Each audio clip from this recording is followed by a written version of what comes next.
Yeah, thanks for having me, and I appreciate everyone coming on. I feel like there's a greater sense of pressure right now. I can literally hear my heart beat in the headphones. Oh, no, But no No pressure. pressure. I no, keep telling everyone these are intentionally very casual. Sometimes we get like a little art history jargony, and that's no good. But so we'll keep it really light.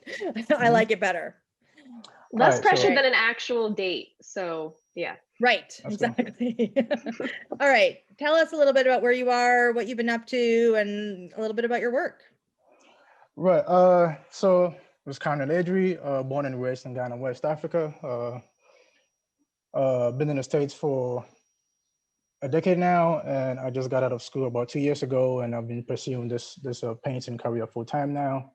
Uh, so during school and up until now, I've been working on. And would I be able to share my screen right now? Oh yeah, Yeah. Share it absolutely. Okay, now. Yeah. let's do this.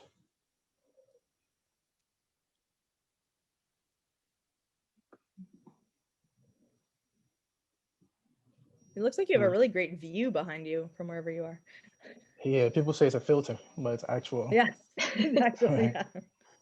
Awesome. So I've been working on using historical, political, and sacred or biblical narratives in a more contemporary setting, just to like drive home the sense of empathy and how I work with the differences and similarities between the image and self, which I'm going to show in a little bit. Uh, so during Yeah. my time at Cranbrook, I was more focused on like these political ideologies or like identities that I was forced to learn uh, going back in back in Africa. Like the word black and white wasn't part of like our lingo or like something that we used to like describe ourselves. So coming to grad school was a very like bittersweet experience, which was like jaw Mm. dropping. All of a sudden, like I had to learn about like a whole lot of theory, black theory, queer theory, political Yeah. identities. So I tried to figure out a way to weave this into my narrative, but not be so like bogged down on like these Yeah. are external things we used to like describe ourselves. Like what is more Mm. important for me is how I create a world with a collective human spirit, and like how we see it through skin color, and how we see it through the differences between the image and self. So these were pretty much like the foundations of my. Here, will you click on one so we can see a detail? We're just seeing the Oh yeah, let's see. yeah,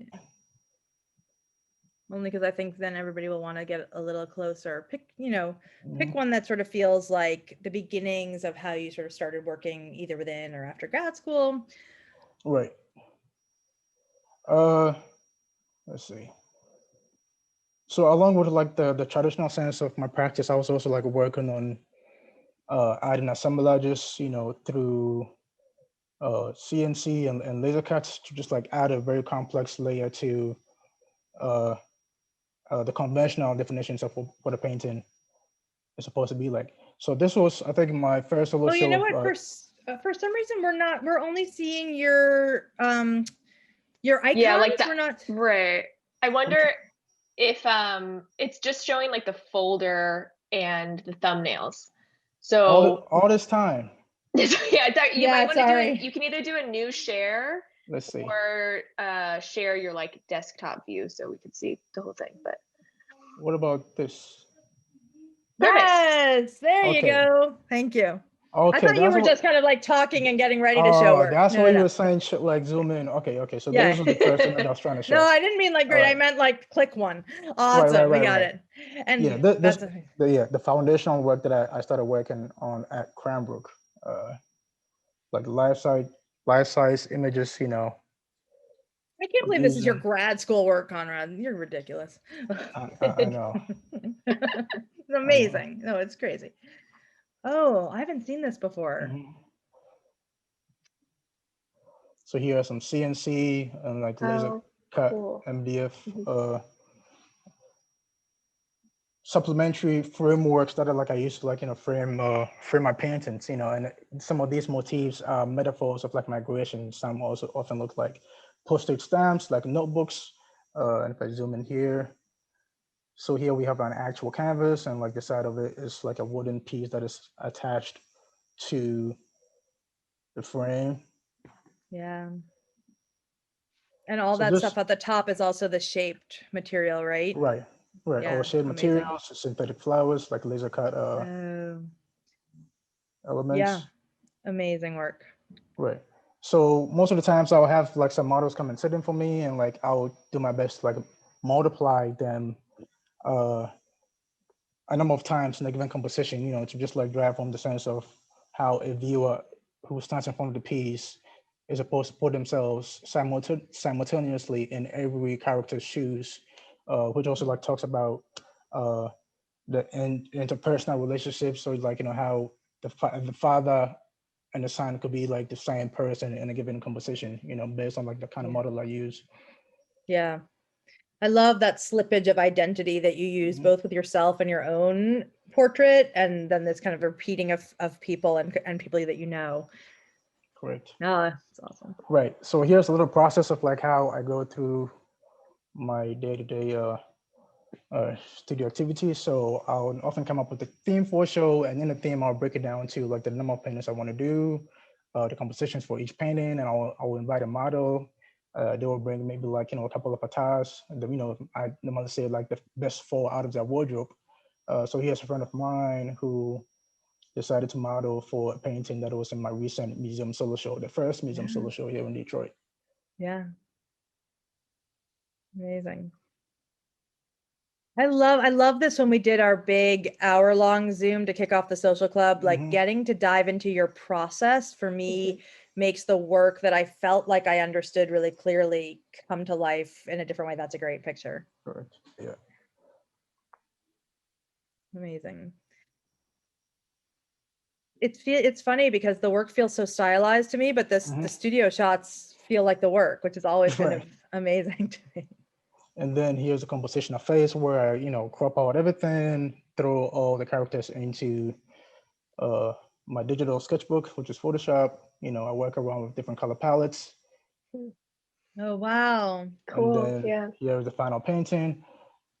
So like, with every painting, I get bored with like square or rectangle, paintings. Like I often attach something to it to just give it a sense of like these metaphors of migration that I'm still trying to talk about. So here are these Ikriaba dolls, basically fertility dolls from the Akan tribe in Ghana, West Africa.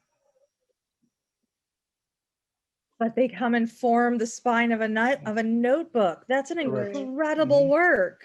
Right. So this is like a 10-foot painting and an install shot in the Museum of Contemporary Art in Detroit. And then again, here is some of like the stamp like motifs I'm talking about. Yes. I love it. Conrad, can you Conrad, talk a little bit oh, about your work in the auction? Correct. Do you have that image up? Yeah, I do. I'm pulling it up right now. So here yeah, is. because I was just gonna say, I was like, we could talk to you forever, but Yeah, let's do this we're right gonna now. wrap up. Yeah. Oh, Amazing. you I guys know, see the right? screen too? We see it. Yeah. Okay. We see a black and white photograph, if that's what you need to have up. All right. Do you see this one? We see the Same photograph thing. of the woman with the books on her head.